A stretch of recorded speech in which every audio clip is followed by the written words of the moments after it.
About 200 vessels have recently been spotted around the Mischief Reef. Breaking news, kaibigan. Tumitindi na nga ang tensyon sa pagitan ng Pilipinas at China. At kamakailan lamang ay nakita ang 200 sasakyang pandagat ng China sa teritoryo na pinag-aagawan ng Pilipinas, na ito'y pinangambahan ng ating gobyerno. Ating itong pag-usapan, mga kaibigan. Kaya nga pala mga kaibigan, kung nais nyo mag-donate sa ating channel, ay hinihikayat kita na sumali sa ating membership club na kung saan mabe-benefit ka sa mga private chats, badges, gayon din makakatanggap ka ng ating free ebook na Steps to Christ. Ito ang isa sa mga pinakasikat na anti-stress na libro sa buong mundo ngayon. Salamat kaibigan sa inyong pagsuporta sa pag-join sa ating membership. At balik tayo sa ating topiko. Ikapa ng Maritime Executive. Ang hukbong dagat ng Pilipinas ay nakita ang karamihan ng 200 na sasakyang pandagat ng China sa Mischief Reef. Nagpahayag ang gobyerno ng Pilipinas at hindi sila makapaniwala sa pagtitipo ng flotilla ng 200 na sasakyang pandagat ng China kasama ang maritime militia trawlers at mga barkong Coast Guard ng China sa Mischief Reef, isang base militar na itinatag ng China sa loob ng Philippine Exclusive Economic Zone. Matatagpuan ang Mischief Reef 12 nautical mile lamang mula sa Second Thomas Shoal, isang teritoryong kontrolado ng Pilipinas na madalas maging sentro ng mga pagkakambanggaan sa pagitan ng puwersa ng China at Pilipinas. Ang base sa Mischief Reef ay dating ginamit bilang lugar ng supply at pagsasanay para sa mga barkong pamahalaan ng China na nagtatangkang pigilan ang mga convoy ng Pilipinas patungo sa garrison sa Second Thomas Shoal.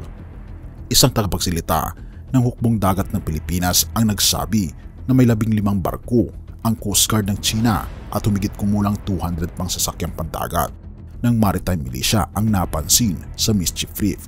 Ito ay isang kakaibang malakas na puwersa bagamat hindi ito ang unang beses. Noon, nang sumugod ang mga trawlers ng China sa ibang mga flashpoint sa Spratly Island tulad ng Reef Bank. Sa tuwing sila ay lumalabas sa buong South China Sea, anumang oras gagalaw sila, may ilan sa kanila ang mag-aangkla, lalo na ang maritime militia. Kahit mahirap sabihin sa inyo ang eksaktong bilang sa eksaktong oras, ikapa ni Commodore Roy Vincent Trinidad sa isang press conference noong Martes. Kaya't patuloy pa rin ang Philippine Coast Guard sa pagplano ng mga misyon para sa pagre-resupply sa outpost sa Second Thomas Shoal. Ang huling misyon ng paghatid ay sinasagawa sa pamamagitan ng eroplano na nagpapakita ng kahirapan na idinulot ng China para sa transportasyong pandagat patawid sa pasilidad. Kawikaan 10 verse 17. Ang taong nakikinig sa pagtutuwid sa kanyang pag-uugali ay mapapabuti at hahaba ang buhay, ngunit ang taong hindi nakikinig ay maliligaw ng landas. Kaibigan, nais ng ating Panginoon na tayo ay mapabuti. Hinihiling niya na tayo ay makinig sa mga tuntunin sa banal na kasulatan upang tayo ay magkaroon ng mas maayos na buhay. Dahil kung hindi, tayo ay magkakaroon ng rebellious na puso na tatalikod sa kagustuhan ng ating Panginoong Diyos. Magpasakop nga tayo sa Kanya ngayon na. Purihin ang ating Panginoong Diyos at salamat kaibigan sa iyong panonood. Tayo manalangin.